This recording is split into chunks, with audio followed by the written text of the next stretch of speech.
The Pan Am Building at 200 Park Avenue in Midtown Manhattan was completed in 1963, the largest commercial office building in the world by rentable floor space at the time of its construction. It was built by Erwin Wolfson in partnership with Pan American World Airways, which lent its name to the building as part of a promotional arrangement that gave the airline's brand the most prominent commercial address in the country in exchange for the association that the most glamorous airline in the world provided to a speculative office tower above Grand Central Terminal. The building was not particularly beloved at the time of its completion.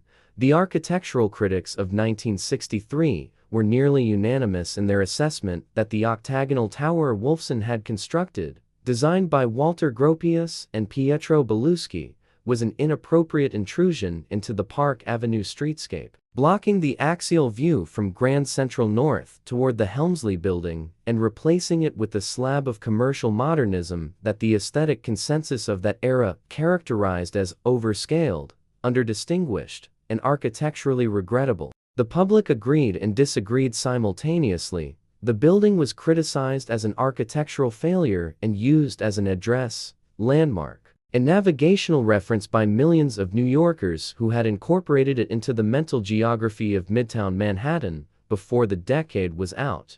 Pan American World Airways filed for bankruptcy on December 4, 1991, ceasing operations the same day. The building, whose name the airline had borrowed in 1963, had been sold to Metropolitan Life Insurance Company in 1981, 10 years before the airline's bankruptcy, for approximately $400 million. The building that carried the Pan Am name when Pan Am ceased to exist had not been owned by Pan Am for a decade.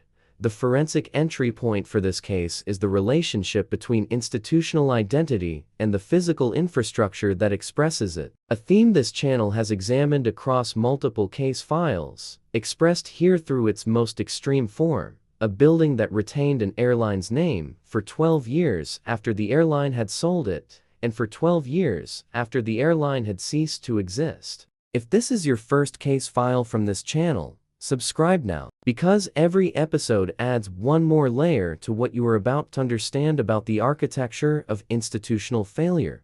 Pan American World Airways' relationship with the building at 200 Park Avenue was a financial transaction dressed as a partnership. The airline's contribution to the building was its name, the brand association of the most internationally recognized American airline of the early 1960s, whose routes spanned every major city on every continent, and whose first-class service had defined the aspirational standard of international air travel for the generation that had come of age after World War II. The financial benefit to Pan Am from the building arrangement was the rental revenue it received from leasing space in a building that bore its name, combined with the helipad on the roof that the airline used for helicopter service between the building and JFK Airport until a fatal accident in 1977 terminated the service. The arrangement provided Pan Am with a presence in Midtown Manhattan disproportionate to the square footage it actually occupied, at a cost that the building's commercial success made financially manageable.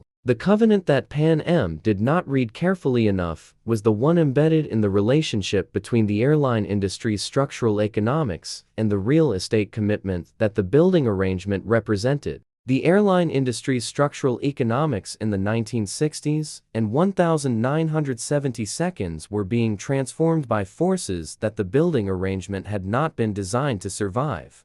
Deregulation in 1978 that eliminated the regulated pricing environment in which Pan Am had been profitable. Fuel price shocks in the 1970s that hit long-haul international carriers with exceptional severity, and the competitive restructuring of the American airline industry that the deregulation had unleashed.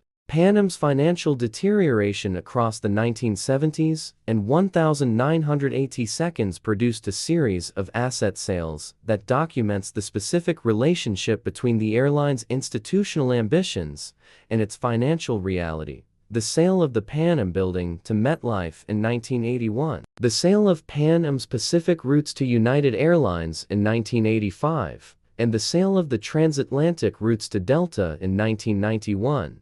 each representing the monetization of assets that had defined the airline's global identity in exchange for the operational funding that its core business could no longer generate. The building sale came first. The airline died last. The name persisted through both.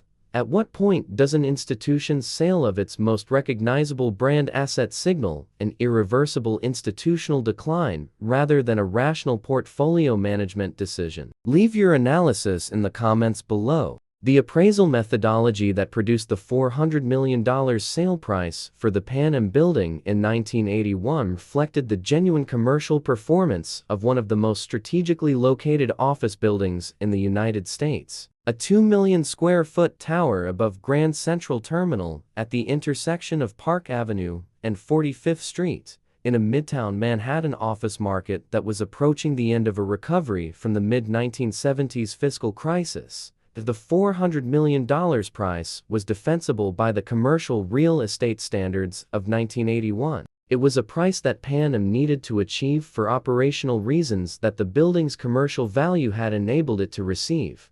The forensic parallel with the Sears Tower case documented in Case File 033 is instructive. Both cases document a major American company selling its most recognizable real estate asset to fund the operational shortfalls of a declining core business, generating a transaction that provided short-term financial relief without addressing the structural competitive problem that had made the sale necessary. Both buildings were sold at prices that reflected their genuine real estate quality rather than the financial distress of the selling institution. Both sales generated capital that the selling institutions deployed without resolving the underlying business model problems that the sales had been executed to fund. Both companies continued to decline after the sales and eventually ceased to exist as independent operating entities. The building survived both companies. The appraisal failure in the Pan Am case was not in the 1981 transaction. The price was fair. The appraisal was accurate. The appraisal failure was in the 1963 arrangement, when Pan Am committed its brand to a building without pricing the long-term risk that the brand would outlast the institution, that the building would retain the airline's name after the airline's corporate identity had been severed from the building, and that the name's persistence would document the airline's decline more visibly than any financial report the company had produced. A building named after a company that no longer owns it, for a company that no longer exists, is a specific form of institutional monument whose only function is commemorative. If the forensic analysis this channel conducts is changing how you read real estate headlines, the like button is how the algorithm knows to send this case file to the next analyst who needs it. Metropolitan Life Insurance Company renamed the building the MetLife Building in 1981 upon its acquisition, ending the 12 years in which the building had carried the Pan Am name after the airline had sold it. The renaming was commercially straightforward. MetLife had acquired a building and wished to associate its brand with its most prominent real estate asset, a standard corporate real estate practice whose logic required no explanation. The public and institutional response to the renaming in New York documented something more interesting: a sustained, informal, and apparently permanent refusal by a significant portion of the city's population to adopt the new name. The Pan Am Building continued to be called the Pan Am Building by New Yorkers who had spent decades using it as a navigational landmark, a meeting point, and a visual anchor for the Midtown skyline. The MetLife name appeared on the building's exterior and in its official address, and the city's habit of calling it the Pan Am Building persisted in parallel. The forensic parallel with the Sears Tower case documented in Case File 033 is exact. Chicago continued calling the Sears Tower after it became the Willis Tower, and New York continued calling the MetLife Building the Pan Am Building after it became the MetLife Building. Both cases document the same phenomenon: a city's refusal to update its mental geography to accommodate a corporate naming decision, because the institutional identity embedded in the original name had become part of the city's own identity rather than merely the company's. The institutional denial in this case is the city's collective denial that the company whose name it continued to use had ceased to exist. Pan Am filed for bankruptcy in December 1991, 12 years after the building had ceased to be a Pan Am asset. The people who continued to call it the Pan Am Building in 1992 and 1993 were using the name of an airline that was no longer flying to navigate a building that the airline had not owned for over a decade.